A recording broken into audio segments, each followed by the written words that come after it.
지금까지는 단기금융 시장이 왜 긴축적인지 이런 얘기들을 조금 드렸고요. 지금 그러면 왜 그럼 장기금융 시장도 이렇게 긴축적인지에 대해서 설명을 좀 드릴까 합니다. 원래 장기금융 시장과 단기금융 시장은 그 각각이 영향을 미치는 요인들이 다르기 때문에 우리가 그 다른 고려 요인들에 의해서 설명이 가능한 것인데요. 장기금융 시장의 경우에는 또 다른 요인에 의해서 지금 긴축적인 모습을 보이고 있습니다. 우선 첫 번째로 우리나라 장기금리는 미국의 장기금리의 흐름과 매우 유사하게 움직이고 있습니다.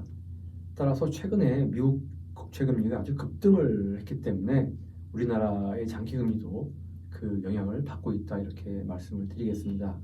한국은행이 최근에 발표한 자료가 있습니다. 9월 달에 발표한 자료의 제목은 한미 금리 동조화 현황 및 평가라는 자료인데요. 여기에 보면 우리나라의 장기금리와 미국의 장기금리가 얼마나 유사하게 같이 움직이고 있는지에 대한 설명이 잘 나와 있습니다.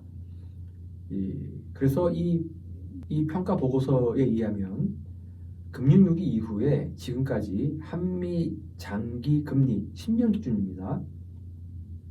상관계수가 0.7입니다. 그래서 굉장히 동조화 현상이 심화되고 있고요. 2022년과 2023년에는 각각 0.96과 0.93으로 그 동조화가 더욱 강화되었습니다. 이 말을 조금 더 쉽게 설명을 드리면 미국 장기금리가 올라가면 우리나라 장기금리도 올라가고, 또 미국 장기금리가 내려가면 우리나라 장기금리도 내려가는 이러한 관계인데요. 2022년과 2023년에는 0.96과 0.93이니까 그냥 미국 금리가 올라가면 우리도 올라가고 미국 금리가 내려가면 우리도 내려가는 거의 이러한 관계를 보이고 있다, 이렇게 여러분들은 이해를 하시면 될 것 같습니다. 이 보고서에 따르면은 단순히 그 방향성만 이렇게 같은 것이 아니라 우리나라 국채 금리에 대한 영향력도 굉장히 강하다, 이렇게 평가하고 있는데요. 2022년과 23년에 미국 장기금리가 한국 장기금리, 즉 5년하고 10년 구간에 미치는 영향력이 무려 50%대에 상당한 수준입니다. 이것이 갖는 의미는 뭐냐면 만약에 한국 국고채 금리가 10년 기준으로 40bp가 상승하였다라고 한다면 실제 그 중에 20bp 이상은 미 국채가 상승하였기 때문이라고 얘기하는 것입니다. 그러니까 바로 이러한 이 한국 장기금리와 미국 장기금리의 관계와 그 정도가 아주 밀접하게 연결되어 있기 때문에 바로 우리가 우리의 금리를 잘 이해하고 판단하려면 미국 국채 금리의 움직임을 잘 분석해야 되는 이유가 바로 여기에 있다 할 것입니다. 그러면 최근에 미국 금리와 관련된 여러 가지 정책들에 대한 이야기를 조금 하지 않을 수 없는데요. 미 연준은 9월에 정책 금리를 동결을 했습니다. 물론 11월 1일에도 지금 동결을 했습니다. 그런데 당시 동결을 했을 때 현재 정책 금리를 더 높게 더 오랫동안 유지를 하겠다고 이렇게 발표를 했습니다. 이걸 영어로 higher for longer입니다. 이 단어는 아주 미 연준이 갖고 있는 정책의 키워드의 단어라고 할 수 있습니다. 그렇기 때문에 higher for longer에 대한 단어를 여러분들이 많이 이렇게 정확히 이해를 하시면 좋을 것 같고요. 그런데 도대체 이 higher for longer, 그럼 도대체 어떤 의미인 것이냐에 대한 설명이 당연히 필요하겠죠. 그래서 그거에 대한 이야기를 조금 더 자세히 설명을 드리도록 하겠습니다. 9월 점도표, 그러니까 미국 연준은 9월에 점도표라고 하는 것을 발표를 했어요. 그 점도표는 FOMC 위원들이 앞으로 금리가 어떻게 될 것이냐 하는 것에 대한 예상치를 이렇게 어나운스하는 것입니다. 그래서 일종의 이것은 forward guidance라고 얘기할 수 있는데요. 이 점도표를 보면서 시장에서 앞으로 정책은 어떻게 운영이 되겠구나라고 하는 것을 우리가 유추해낼 판단할 수 있는 것이죠. 9월 점도표에 따르면은 총 19명의 FOMC 위원 중에서 12명이 금년 중 추가 금리 인상을 지지하고 있어요. 그리고 2024년 금리 인하 예상 횟수도 당초 4회에서 2회로 크게 줄어들었습니다. 이걸 조금 자세히 보시면 6월 점도표, 그러니까 6월 달에도 금리를 동결을 했는데 이때 점도표에 의하면 FOMC 위원이 총 18명이었습니다. 당시에는 한 명이 그 보드 이사가 한 명이 그 공석이었기 때문에 총 FOMC 위원이 18명이었습니다. 이 중에서 2명은 동결을 예상을 했고요. 그러니까 금년 중에 Fed Fund Rate의 그 타켓 금리를 2명은 동결을 하겠다 이렇게 판단을 한 겁니다. 그리고 4명은 1회 인상을 생각하고 있고요. 나머지 12명은 2회 이상 인상하는 걸로 이렇게 점도표에 표시를 하고 있습니다. 그런데 7월 달에 통화정책을 했는데 이때 금리를 0.25%포인트 인상을 했어요. 그래서 그 기준금리를 5.0에서 5.25%의 기준금리를 5.25에서 5.50, 즉 상당 기준으로는 5.25에서 5.50으로 이렇게 인상을 했습니다. 그리고 금년에 이제 그 9월 점도표에 의하면 이때는 아까 말씀드린 한 명의 그 결혼된 보드 멤버가 9월 초에 선임이 됐기 때문에 이때는 FOMC 위원이 총 19명으로 이제 다 된 겁니다. 이때 7명은 동결을 예상을 했고 12명은 1회 인상을 예상을 좀 하고 있는 도표의 모습이거든요.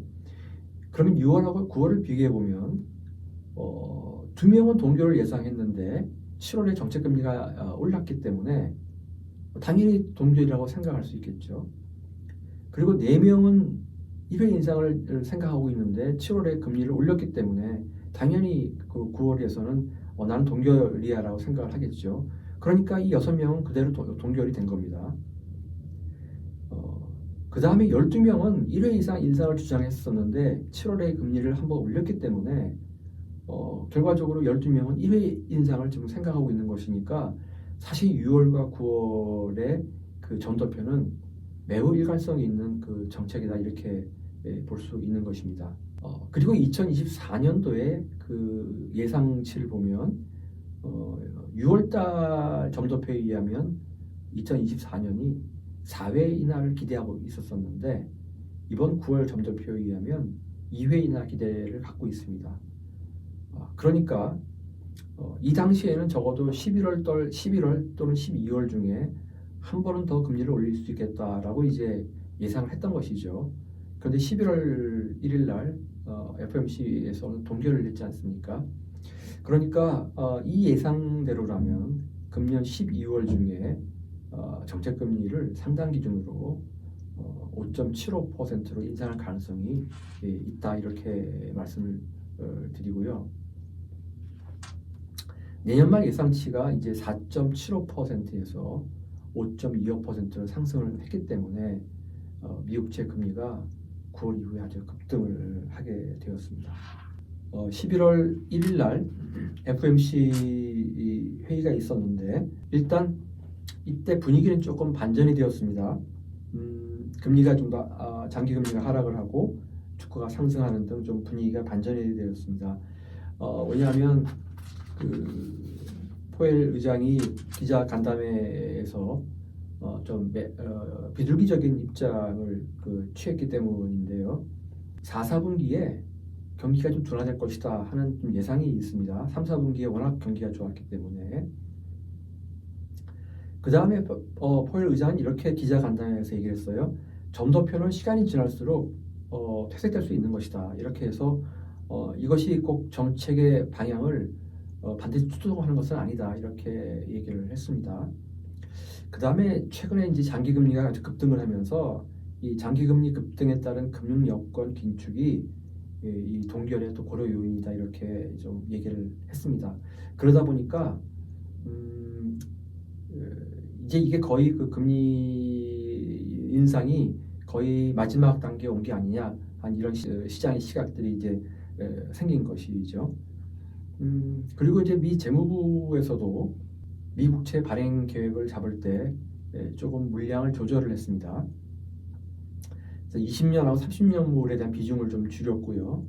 그다음에 그러면서 단기물, 1년 이하의 단기물 비중을 많이 늘림으로써 이 장기물에 대한 부담을 조금 많이 경감을 시키는 그런 조치를 취했습니다. 그러면서 이것도 금리가 너무 올라가는 것을 미 정부 당국이 이렇게 바람직하게 보지 않는구나라고 하는 신호로 해석을 했습니다. 이렇듯 조금 최근에 시장은 일부 반전이 되었지만 저는 그럼에도 불구하고 조금 더 주의를 기울일 필요가 있다고 생각이 드는 게요. 파월이 이날 기자 간담회에서 물론 인플레이션은 완만해졌다고는 얘기했습니다만은 경제는 여전히 강하다. 여기서 스트롱이라는 표현을 쓰면서 상당히 그 경기가 굉장히 아직은 여전히 그 힘이 있다라는 표현을 갖고 있고요. 두 번째로는 통화 정책이 지금 충분히 제약적인지 확신할 수 없다라고 또 이야기를 했습니다.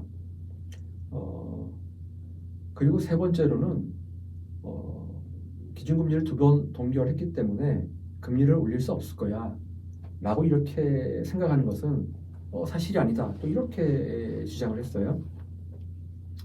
그래서 사실 지금 시장에서 생각하는 그런 비둘기적인 생각만 있는 것이 아니고 또 거꾸로 이렇게 또 추가적으로 한 번 더 금리를 올릴 수 있다고 하는 가능성을 또 내포하고 있기 때문에 사실 지금 금년 남아있는 11월과 12월의 상황은 사실 예단하기가 그렇게 쉽지 않은 상황입니다. 제가 생각해 너무 어려운 그런 상황인데 결국은 이것은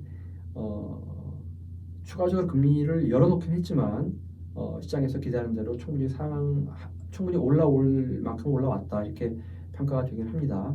그래서 앞으로 나오는 여러 가지 그 경제 지표들, 특히 고용이라든지 또 인플레이션율이라든지 이런 여러 가지 핵심적인 그 지표에 따라서 정책금리 결정에 대한 향방이 가려지지 않을까 이렇게 개인적으로 생각을 해봅니다.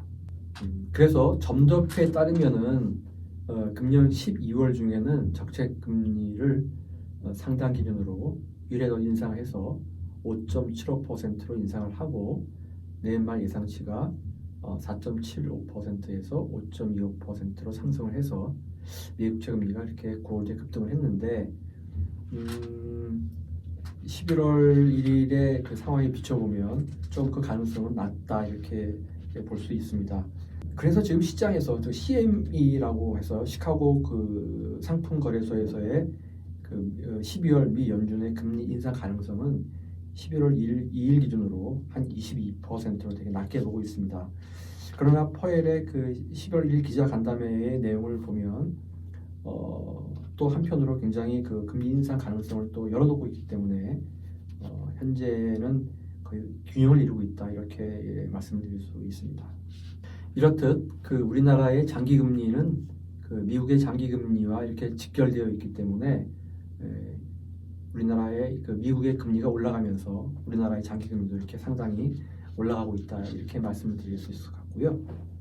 두 번째로 우리나라 소비자 물가 상승률입니다.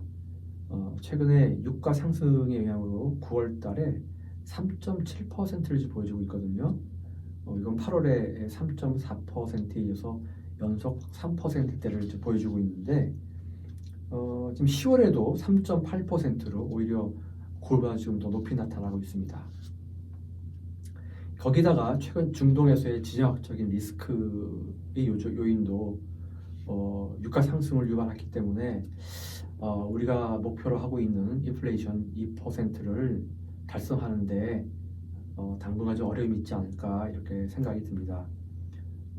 최근에 그 중동 사태로 인해서 그 브렌트 유가가 거의 1년 만에 배럴당 $90를 넘어섰는데 지금 최근에는 조금 $85 정도로 하락세를 보이고 있습니다. 이건 아마도 이스라엘과 팔레스타인 간의 관계가 한유국까지 확대될 가능성을 좀 크게 보지 않고 있는 그런 이유 때문이 아닌가 하는 생각이 들기 때문에 그런데 앞으로 이 지정학적 리스크가 어떻게 확대가 될지에 따라서 유가는 또 당연히 변할 수밖에 없기 때문에 우리가 굉장히 주의 깊게 봐야 될 거라고 생각이 듭니다.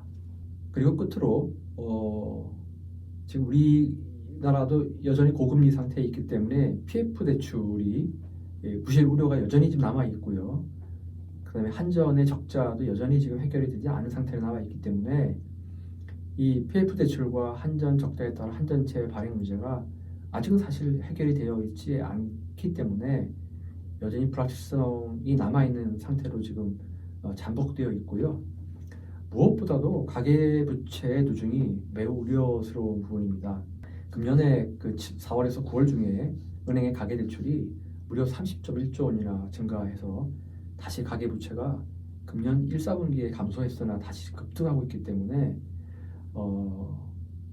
이 통화정책이 다시 완화적인 부분으로 이렇게 전환되기에는 점점 더 시간이 많이 소요될 걸로 보여지고 있습니다. 10월 19일 한국은행 이창용 총재는 금통위가 끝난 이후 기자 간담회에서 통화정책으로 부동산 가격을 오르게 하는 일은 없을 것이다, 이렇게 말씀을 하셨어요. 그래서 가계부채 억제를 위한 의지를 아주 강하게 내비친 바 있습니다. 따라서 향후 통화정책 방향을 결정하는 데 있어서 가계부채 누중 문제가 앞으로 중요한 고려사항이 되지 않을까 하는 생각이 듭니다. 즉 경기가 좀 어려워서 금리를 인하해야 할 시기가 왔지만 가계부채가 줄지 않는다면 이 요인 때문에 금리를 인하하기는 쉽지 않을 것이다. 그래서 이런 요인들이 완화적인 통화정책으로 전환 시기를 좀 늦추는 요인이 될 것이다, 이렇게 저는 생각을 하고 있습니다. 지금 이렇게 크게 이런 세 가지 요인들이 좀 복합적으로 그 작용을 하면서 우리 장기금리도 좀 크게 상승 압력을 받고 있다, 이렇게 말씀을 드리겠습니다. 그럼 앞으로 어떻게 될 것이냐 한 부분입니다. 지금까지와 같은 이런 금융 여건이 즉시 해결될 가능성은 크지 않아 보입니다. 적어도 이런 상황은 내년 1, 4분기까지는 좀 지속되지 않을까, 이렇게 생각이 들고요. 특히 내년 원화 외평채가 지금 현재 정부가 원화 외평채를 발행을 계획을 하고 있습니다. 한도를 18조 원 정도로 생각을 하고 있는데요. 아까 말씀드린 외평기금에서 필요한 원화를 조달하기 위해서 외평채를 발행을 할 수 있는데 그간에는 국고채에서 채권을 발행을 해서 그 자금으로 외평기금에 필요한 원화를 좀 조달을 했었었는데 내년에는 필요한 원화를 직접 조달하겠다고 지금 얘기를 하고 있는 것입니다. 근데 대략 한 만기가 1년에서 2년 구간으로 지금 발행을 계획을 하고 있어요. 그런데 이 18조 원의 한도라고 하는 것은 상당히 큰 규모입니다. 그래서 만약에 이 만기 1, 2년 구간에서 원화 외평채가 발행이 된다면 그것은 우리 그 중기금리, 즉 1년에서 5년 구간의 금리를 압박을 상당히 할 가능성이 있고요. 따라서 주로 이 1년에서 3년 만기에서의 회사채 시장을 상당히 위축시켜서 자금 조달을 어렵게 할 요인이 저는 상당히 크다고 생각이 듭니다. 그래서 이 원화 외평채 발행이 시장 금리에 미치는 영향력이 꽤 크기 때문에 정부는 이러한 부분들을 잘 고려해서 그 발행 물량과 시기 등을 좀 결정을 해야 되지 않을까 하는 생각이 들고요. 지금 이런 여러 가지 요인들로 인해서 금융시장이 매우 어려운데 기업과 가계 모든 경제 주체들은 앞으로 이러한 금융시장 상황에 철저히 대비를 해야 되지 않을까 하는 생각이 듭니다. 네, 그럼 오늘 우리나라의 그 금융시장이 긴축되는 이유에 대해서 설명을 드렸습니다. 여러분 또 다음 시간에 뵙겠습니다. 감사합니다.